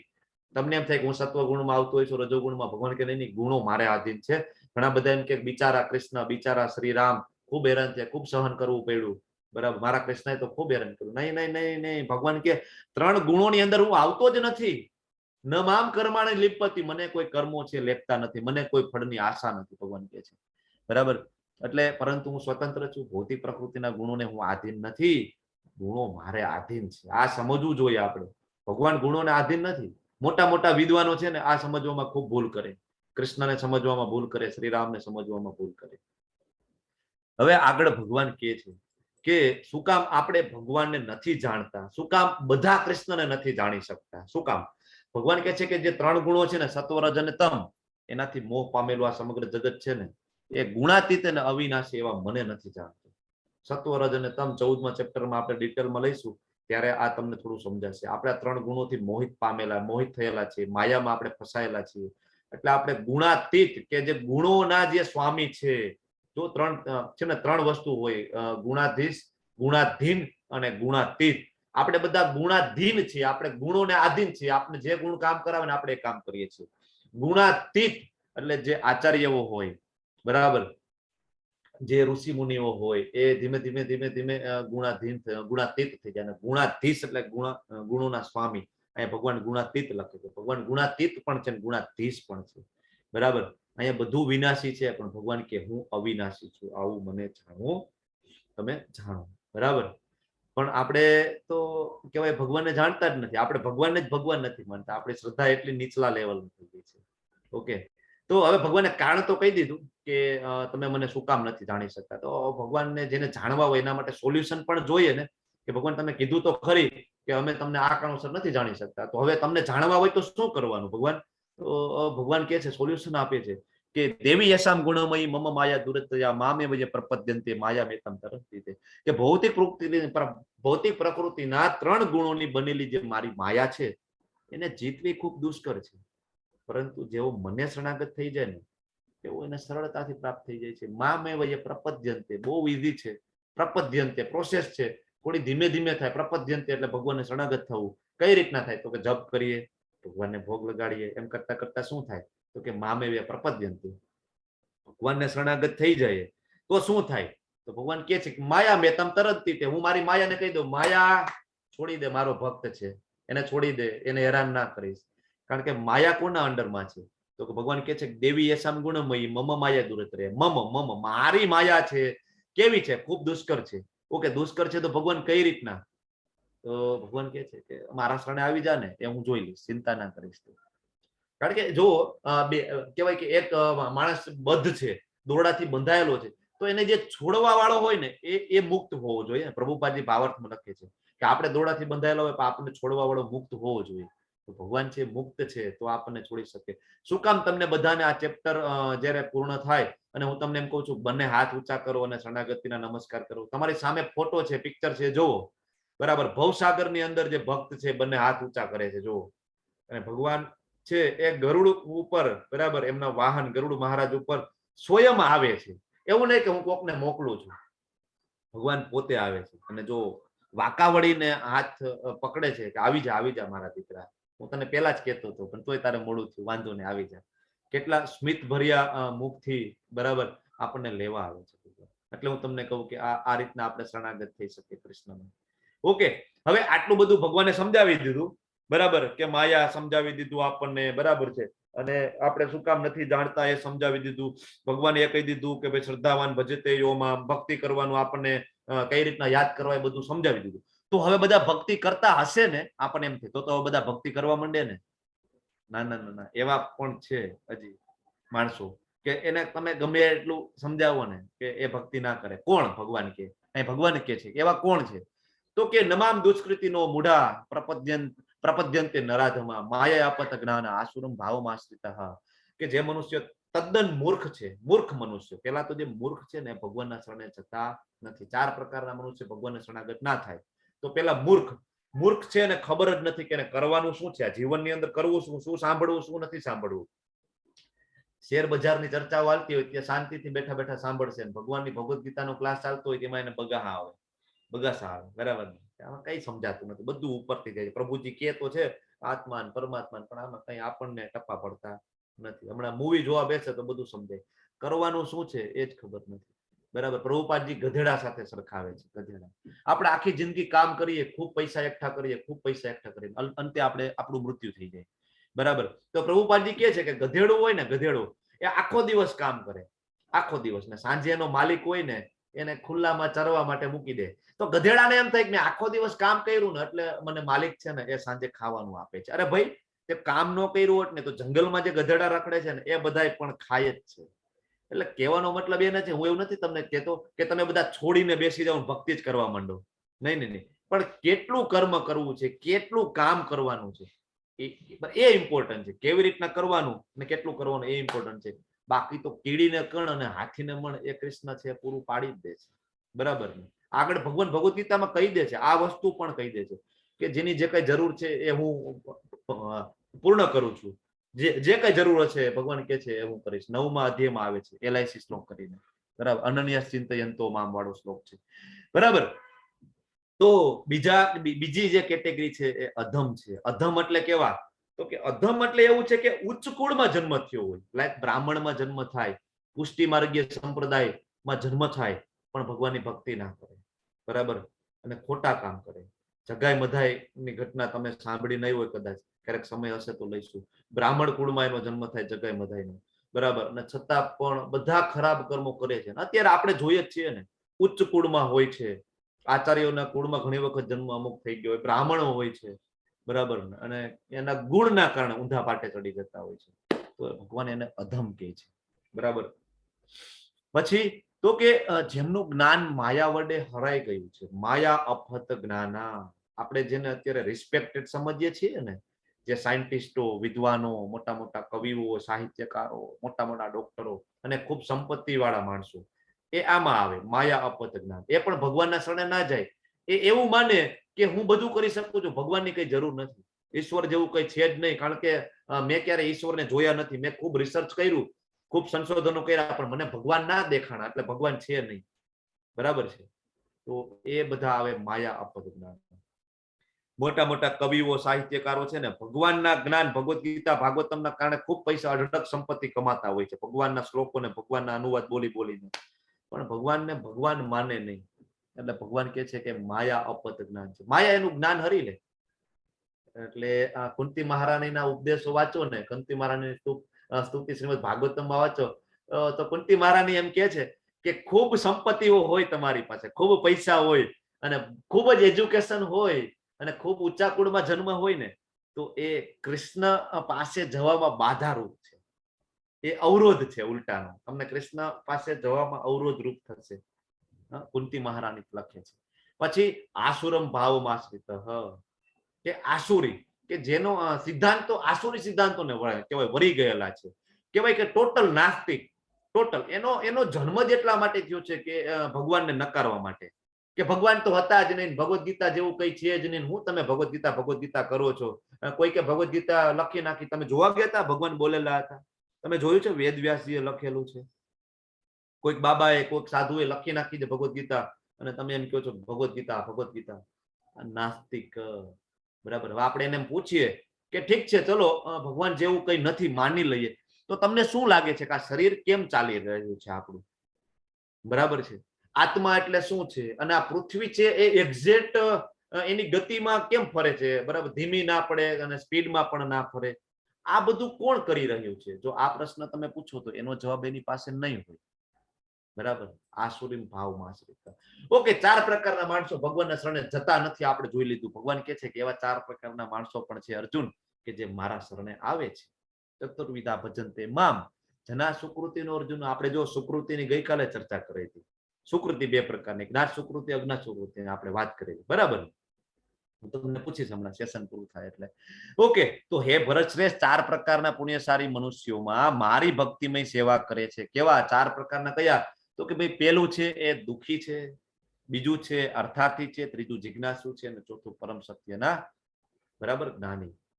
તો અહીંયા તમે જુઓ તમારી સામે 7 પિક્ચર છે. કોણ મને કહેશે કે આમાં કયો દુઃખી છે, કયો અર્થાર્થી છે, કયો જ્ઞાની છે, કયો જિજ્ઞાસુ છે? કોણ કહેશે? હેન્ડરેસ કરો, હેન્ડરેસ કરો ફટાફટ, બધાનું કહી દો કોણ દુઃખી છે, કઈ ઘટના છે, એક એક શબ્દમાં ફટાફટ બોલી જાવ. યસ, અજય થાનકીજી બોલો. ફર્સ્ટ હેન્ડરેસ તમારો છે.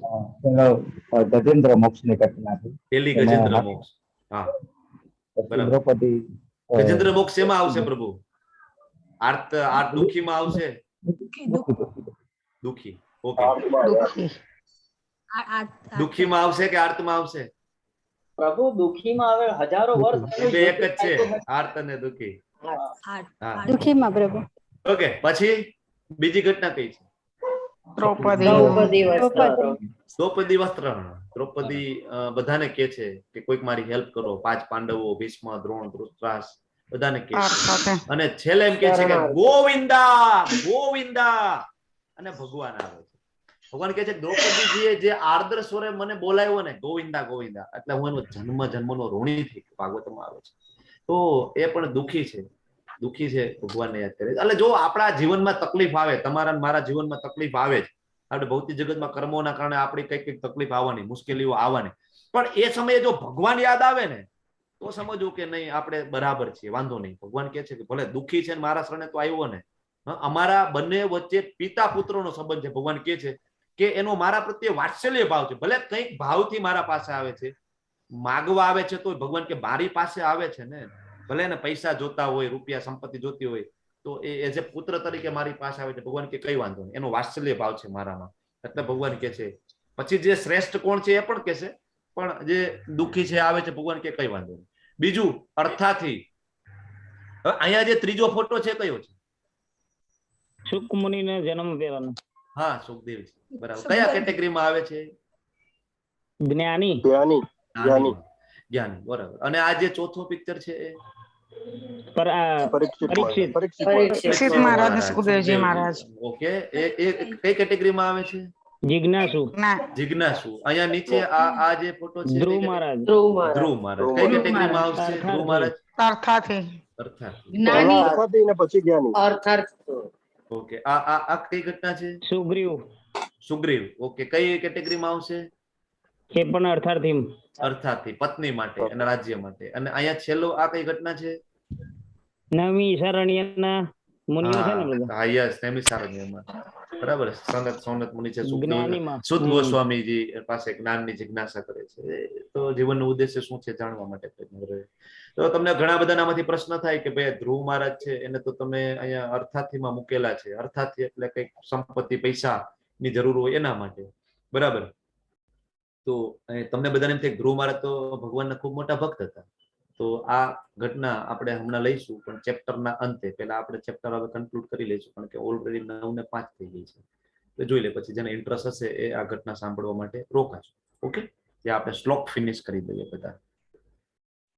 ઓકે, બહુનામ જન્મનામ અંતે જ્ઞાનવાન મામ પ્રપદ્યંતે વાસુદેવ સર્વમિતિમ સમહાત્મા સુદુર્લભ. બરાબર. આપણે ભગવાન તરફ જતા હોય ને તો સમજવું કે જન્મ જન્માંતરોની આપણી તપશ્ચર્યા છે. કારણ કે જ્ઞાની માણસો હોય ને એ ખૂબ જ્ઞાન એકઠું કરે, વેદો વાંચે, પુરાણો વાંચે, અને અંતે એને ખબર પડે કે પૂર્ણ પુરુષોત્તમ છે તો કૃષ્ણ છે. તમને બધાને તો અહીંયા લેવલ 1 માં જ ખબર પડી ગઈ કે પૂર્ણ પુરુષોત્તમ કૃષ્ણ છે. બોલો, તમે બધા વિરલાઓ છો. એટલે હું કહું છું ને, ભગવાન પણ આ કહે છે કે બહુનામ જન્મનામ અંતે, અનેક જન્મ જન્માંતરો પછી જ્ઞાનવાન મામ પ્રપદ્યંતે, કે જે મનુષ્યને ખરેખર જ્ઞાન થાય છે અને મને સર્વ કારણોના કારણે જાણે છે, બરાબર, તો ભગવાન કહે છે કે એવો મહાત્મા દુર્લભ છે. સ મહાત્મા શું દુર્લભ? કેવો? તો કે જે જાણે છે વાસુદેવ સર્વમિતિ, કે કૃષ્ણ છે ને એ જ બધું છે, આવું જે જાણી લે ને, તો ભગવાન કહે છે કે મહાત્મા દુર્લભ છે. તો તમે બધા પણ જો જાણી લો કે કૃષ્ણ છે એ મહાત્મા, બરાબર, વાસુદેવ સર્વમિતિ, કૃષ્ણ છે એ જ બધું છે, બધાનું ઉત્પત્તિનું કારણ, બધાનું વિનાશનું કારણ, બધાનું પાલન કરતા કૃષ્ણ છે. બધા દેવી દેવતાઓ ઇન્ક્લુડિંગ બ્રહ્માજી, શિવજી થી પણ ઉપર છે એ કૃષ્ણ છે. જો આ જાણી લઈએ તો ભગવાન કહે છે કે સ મહાત્મા શું દુર્લભ. મને પૂર્ણ રીતે નહીં જાણનારા બુદ્ધિહીન મનુષ્ય માને છે કે હું પૂર્ણ પુરુષોત્તમ પરમેશ્વર કૃષ્ણ પહેલા નિરાકાર હતો. ઘણા બધા મોટા યોગી તપસ્વીઓ હોય એ એવું માને કે અવ્યક્તનમ, બરાબર, કે ભગવાન છે એ વ્યક્તિ નથી, નિરાકાર છે. અરે ભાઈ, તમારું પણ એક વ્યક્તિત્વ છે. તમારે નાક છે, 2 કાન છે, આંખ છે, તમારું આ સુંદર મજાનું વ્યક્તિત્વ છે, અને ભગવાન નિરાકાર છે. તમારામાં પણ 2, 4, 5 ગુણ છે સારા સારા, અને ભગવાન છે નિર્ગુણ છે. આવું કઈ રીતના હોઈ શકે? એટલે ભગવાન કહે છે કે બુદ્ધિહીન છે એ માણસો કે જે મને એવો જાણે છે કે હું નિરાકાર છું, બરાબર, કે હું નિરાકાર હતો અને પછી હું કૃષ્ણ તરીકે આવ્યો, મેં એક શરીર ધારણ કર્યું, અને પછી એવું માને છે કે હું પાછો નિરાકારમાં જતો રહ્યો. તો એનું અલ્પ જ્ઞાન છે કે એ મારી અવિનાશી અને સર્વોપરી પ્રકૃતિને જાણતા નથી. ભગવાન કહે છે કે હું અવિનાશી છું, હું ક્યારે જન્મ લેતો નથી, હું ક્યારે મૃત્યુ થતો નથી, મારું ક્યારે મૃત્યુ નથી થતું. તો ઘણા બધા એમ કે ભગવાને તો તીર લાગી ગયું, ભગવાન મૃત્યુ પામી ગયા, ભગવાનનું મૃત્યુ થઈ ગયું, કૃષ્ણ તો મરી ગયા, ઐતિહાસિક પુરુષ હતા, બીજું કઈ વધારે હતું નહીં. ભગવાન કે મૂર્ખ છે, એ બુદ્ધિહીન છે કે જાણતા નથી કે હું અવિનાશી છું અને મારી પ્રકૃતિ સર્વોપરી છે. જન્મ કર્મ ચમે દિવ્યમ એવમ યો વેતિ તત્વ. 4.8 માં જ ભગવાન કીધે મારો જન્મ થતો જ નથી, મારું પ્રાગટ્ય નથી થતું, હું તો બધે જ છું, બરાબર. અલ્પબુદ્ધિ વાળા ના સમજી શકે, ભગવાનના પરમ ભાવને જાણી શકે નહીં. પરમ ભાવમ અજાનંતો, ભગવાન કે મારો જે પરમ ભાવ છે ને એ જાણી શકતા નથી. નાહમ પ્રકાશ સર્વસ્ય યોગ માયા સમાવૃત. કોને ભગવાન પ્રગટ નથી થતા? કોનાથી ભગવાન છુપાઈને રહે છે? ભગવાન કહે છે કે હું મૂર્ખ અને અલ્પબુદ્ધિ વાળા માણસો હોય ને એની સામે પોતાને પ્રગટ હું જ નથી કરતો, બરાબર. કઈ રીતના? તો કે હું યોગ માયા સમાવૃત, હું મારી અંતરંગ શક્તિ જે યોગ માયા છે ને, જે રાધાજીનો જ વિસ્તાર છે યોગ માયા, હું એનાથી આવૃત રહું છું. તેથી તેઓ જાણતા નથી કે હું અજન્મા છું અને હું અવિનાશી છું. ફરીથી ભગવાન કહે છે કે હું અજન્મા અને અવિનાશી છું. ઇમ્પોર્ટન્ટ વસ્તુ છે ને, ભગવાન વારંવાર કહે છે, બરાબર. ભગવાન કહે છે કે હું કદી પ્રગટ નથી કરતો. જો કૃષ્ણ સાક્ષાત ધરાતલ ઉપર હતા ને, જયારે દ્વાપર યુગમાં આવ્યા ને, તો પણ એને ઘણા બધા માણસો ભગવાન માનતા જ નતા ને. શિશુપાલ છે, દુર્યોધન છે, ધૃતરાષ્ટ્ર છે, ઘણા બધા નહોતા માનતા. પણ કુંતી દેવીને ખબર હતી કે આ નારાયણનો અવતાર છે, આ કૃષ્ણ છે, બરાબર, એ ભગવાન છે. ભીષ્મદેવને ખબર હતી. તમે વાંચો સ્કંદ 1 અધ્યાય 9, ભીષ્મદેવની સ્તુતિ વાંચો, તમને ખૂબ આનંદ થાય. ભીષ્મદેવ જે કહે છે ભગવાન વિશે, કુંતી મહારાણી જે કહે છે ભગવાન વિશે, એને ખબર હતી, બંનેને ખબર હતી કે ભગવાન છે. 5 પાંડવોને ખબર હતી કે ભગવાન છે, કૃષ્ણ છે, બરાબર. એટલે ભગવાન એ બીજાથી આવૃત થઈ જાય, સામે હોય તો પણ તમે ના ઓળખી શકો. એટલે ભગવાન કહે છે કે યોગ માયા સમાવૃત. કાલે નરસિંહદેવ ગઈકાલે પ્રગટ થયા તો પ્રહલાદ મહારાજ એમ કહે છે કે મને તો બધે ભગવાન દેખાય છે મારા વિષ્ણુ, પપ્પા તમને નથી દેખાતા? તો બરાબર, તો પ્રહલાદ મહારાજ એમ થાય કે મારા બાપાનું કઈક મગજ છટક્યું લાગે છે, મને બધે દેખાય છે, આને કેમ નથી દેખાતા? બરાબર છે. તો એના બાપા હિરણ્યકશિપુ એમ કે છે કે આ સ્તંભમાં છે તારો વિષ્ણુ, આમાં છે, બતાવ મને. તરત સ્તંભ તોડે છે, તરત ત્યાંથી પ્રગટ થાય છે. ગઈકાલે તમે આની ઘટના સાંભળી જશે, કથા સાંભળી જશે, તો બહુ ડેપ્થમાં નથી જતું. એટલે ભગવાન કહે છે કે હું મૂર્ખોની સામે પ્રગટ નથી થતું, પણ ભગવાન સામે, ભક્તો સામે હું પ્રગટ થાઉં છું. ભગવાન કહે છે મને કોણ જાણી શકશે, મને કોણ જોઈ શકશે? ખાલી મારા ભક્ત. ભગવાન કે મારે વિદ્વાનોની જરૂર નથી. વિદ્વાનો તો ઘણા બધા સાયન્ટિસ્ટો છે. ભગવાન કે મારે એની જરૂર નથી, મારે મારા ભક્તો મને પ્રિય છે, બરાબર. હે અર્જુન, પૂર્ણ પુરુષોત્તમ પરમેશ્વર તરીકે હું જે કઈ ભૂતકાળમાં થઈ રહ્યું છે, વર્તમાનમાં થઈ રહ્યું છે, જે કઈ હવે થવાનું છે, હું બધું જાણું છું. બરાબર છે, પરંતુ મને કોઈ જાણતું નથી. હું બધું જાણું છું, મને કોઈ નથી જાણતું. કારણ કે આપણે ભગવદ્ ગીતા વાંચવી નથી, આપણે ભગવાનનો લવ લેટર ખોલવો નથી, આપણા પિતાનો આપણો પ્રેમપત્ર આપણે ખોલવો નથી, તો આપણે ભગવદ્ ગીતાને ક્યાંથી જાણીએ? આપણે તો ભગવદ્ ગીતા આપણા ઘરમાં છે, સુંદર મજાના લાલ કપડામાં વીટેલી છે, અને આપણે 2 ટાઈમ આપણે દીવાબત્તી અગરબત્તી કરી નાખીએ છીએ, આપણું કામ પૂરું થઈ ગયું. આપણે ખોલવી જ નથી. ખોલીએ તો ખબર પડે ને કે આપણા પિતા આપણે યાદ કરે છે અને આપણે બોલાવે છે. ઓકે, તો જે બુદ્ધિશાળી મનુષ્યો જરા મરણ મૃત્યુ એટલે કે જરા એટલે વ્યાધિ અને મરણમાંથી મુક્તિ થવા માટે પ્રયત્નશીલ રહે છે ને, તે મારી ભક્તિના આશ્રય ગ્રહણ કરે છે. તેઓ વસ્તુતઃ બ્રહ્મ છે, કારણ કે તેઓ દિવ્ય કર્મો વિશે પૂર્ણપણે જાણે છે. જરા એટલે બુઢાપો, જન્મ મૃત્યુ જરા વ્યાધિ એ ભૌતિક શરીરને લાગુ પડે, પણ જો તમે ભગવાનના શરણે જતા રહ્યો અને શરીર છોડી દો તો તમને આધ્યાત્મિક શરીર મળે. બરાબર, તો ભગવાન કહે છે કે બ્રહ્મ છે. બ્રહ્મ એટલે કે દિવ્ય, બ્રહ્મ એટલે ભગવાન નહીં, દિવ્ય છે. શું કામ? તો કે એ મારા દિવ્ય કર્મો વિશે જાણે છે, મારા જે કર્મો છે, મારું જે જન્મ છે એના વિશે જાણે છે, ભગવાન કહે છે. હવે આ ચેપ્ટરનો આ છેલ્લો શ્લોક છે. બરાબર, તો જે મનુષ્ય મને પરમેશ્વરને મારી પૂર્ણ ચેતનામાં રહીને મને જગતના દેવોનું યજ્ઞની સર્વ પદ્ધતિઓનો નિયામક જાણે. જો ભગવાન કહે છે કે પૂર્ણ ચેતના, જેનું મન મારામાં છે, કે જે મને આખા જગતનો એટલે 14 લોકો અને અનંત બ્રહ્માંડોના સ્વામી, ઇવન દેવો, બ્રહ્માજી, શિવજી, બધા દેવી દેવતાઓ ના પણ સ્વામી, એના પણ નિયામક, અને યજ્ઞની સર્વ પદ્ધતિઓ જે વેદોમાં આપેલી છે એના પણ ભોગતા કોણ છે? કે ભગવાન કે હું છું. અને આવી રીતના કોઈ જાણે ને તો ભગવાન કહે છે કે તેઓ પોતાના મૃત્યુ સમયે છે ને એ મને ભગવાન તરીકે જાણીને સમજી શકે. તો શું થાય? તો ભગવાન આગળના ચેપ્ટરમાં કહે છે અંતકાલે ચ મામેવ સ્મરણ મુક્ત્વા કલેવરમ, જે છેલ્લા શ્વાસે મને યાદ કરશે ને તો એ તરત મારા ભાવને પામશે, એટલે કે મારા ધામમાં આવશે. આ જે શ્લોકની અંદર 2 શબ્દ છે, અધ્યાત્મમ અને બ્રહ્મ, એટલે અર્જુને પકડી લેશે અધ્યાત્મમ અને બ્રહ્મ. અને 8મા ચેપ્ટરના પહેલા શ્લોકમાં પાછા એ જ પ્રશ્ન પૂછી નાખશે, ભગવાન બ્રહ્મ એટલે શું, અધ્યાત્મ એટલે શું, અધિભૂત એટલે શું, અધિદેવ એટલે શું. આગળનું ચેપ્ટર જે ચલાવવાનું ભગવદ્ ગીતા, એટલે અર્જુન આ શ્લોકમાંથી થોડું હવે પકડી લેશે આપણા માટે, એટલે આપણા માટે એક નવું ચેપ્ટર આવે. એ સામે જે ઘટના છે કઈ છે? ભીષ્મ પિતા. ભીષ્મદેવ. મેં હમણાં કીધું ને, શ્રીમદ ભાગવતમ સ્કંદ 1 અધ્યાય 9 તમે વાંચજો. બરાબર, તો એમાં ભીષ્મદેવ છે એ મૃત્યુ શૈયા પર પડેલા હોય છે, એને ઈચ્છા મૃત્યુનું વરદાન હતું, ભગવાનના અનન્ય ભક્ત હતા. બરાબર, તો ભીષ્મદેવ જાણતા હતા કે ભગવાન છે દરેક દેવો, યજ્ઞ અને તપ બધાના નિયંતા છે, એ ભગવાન છે, પિતા છે, કૃષ્ણ છે. તો એ જયારે મૃત્યુ શૈયા ઉપર હોય છે તો ભગવાન છે એ 5 પાંડવોને કહે છે ચલો તમારા દાદાનું હવે કે ભાઈ શરીર છોડવાનો સમય આવી ગયો છે. તો યુધિષ્ઠિર ખૂબ દુઃખી હોય છે.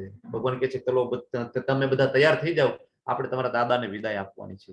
યુધિષ્ઠિર મહારાજ ખૂબ દુઃખી હોય છે, એમ કે છે કે ભાઈ મારા કારણે જ આ બધું યુદ્ધ થયું, મારે જ આ બધું સામ્રાજ્ય જોતું હતું ને એટલે આ બધું યુદ્ધ થયું. ખૂબ દુઃખી. ભગવાન સમજાવે છે પણ સમજતા નથી. ભગવાન કહે છે કે તમે તૈયાર થઈ જાઓ, આવો.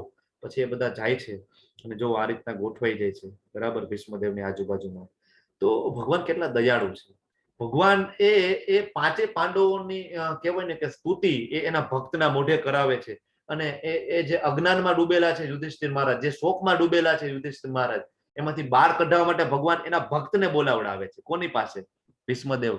ભીષ્મદેવ છે એ સુંદર મજાના બધાના વખાણ કરે છે, બધાને કહે છે કે તમે 5 પાંડવો ખૂબ શક્તિશાળી હતા, ખૂબ જ્ઞાની હતા, બધા કૌરવો કરતા તમે સર્વશ્રેષ્ઠ હતા, પણ છતાં તમે ક્યારેય ધર્મ છોડ્યો નહીં, અને તમે 14 વર્ષ સુધી વનવાસ પણ તમે કહેવાય કે ભોગવી લીધો.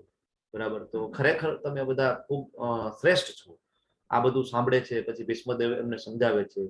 બરાબર, અને એમ કરતા કરતા યુધિષ્ઠિર માર્ગ ધીમે ધીમે શાંત થાય છે. તો ભગવાન છે એનું કામ એના ભક્તો પાસે કરાવે છે. ભીષ્મદેવ ભગવાનને વીર રસમાં પ્રેમ કરતા. તમે શ્રીમદ ભાગવતમાં વાંચો તો એ કહે છે કે ભગવાન કે તમે વચન લીધું હતું કે તમે શસ્ત્ર નહીં ઉપાડો, પણ ભગવાન હું તમને શસ્ત્ર ઉપડાવીશ. મારું પણ વચન છે કૃષ્ણ કે તમે મહાભારતમાં મારા કારણે તમે શસ્ત્ર ઉપાડશો. ભગવાન કે કઈ વાંધો નહીં, તું મારો ભક્ત છો અને તારું વચન ને હું જૂટલાવીશ નહીં. મારું વચન ભલે કહેવાય કે ખોટું પડે, ભલે આગળ જતા ભલે મને એમ કે મેં મારું વચન તોડી નાખ્યું, કઈ વાંધો નહીં.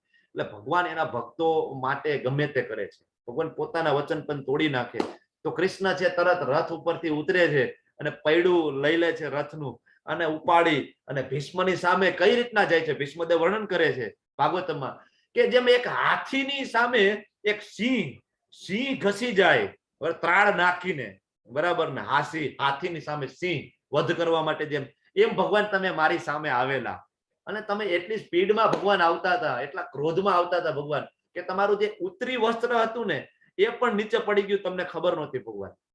અને ધૂળની ડમડી ઉઠતી હતી ને એના કારણે તમારા જે વાળમાં ગોલ્ડન જાય પડતી હતી.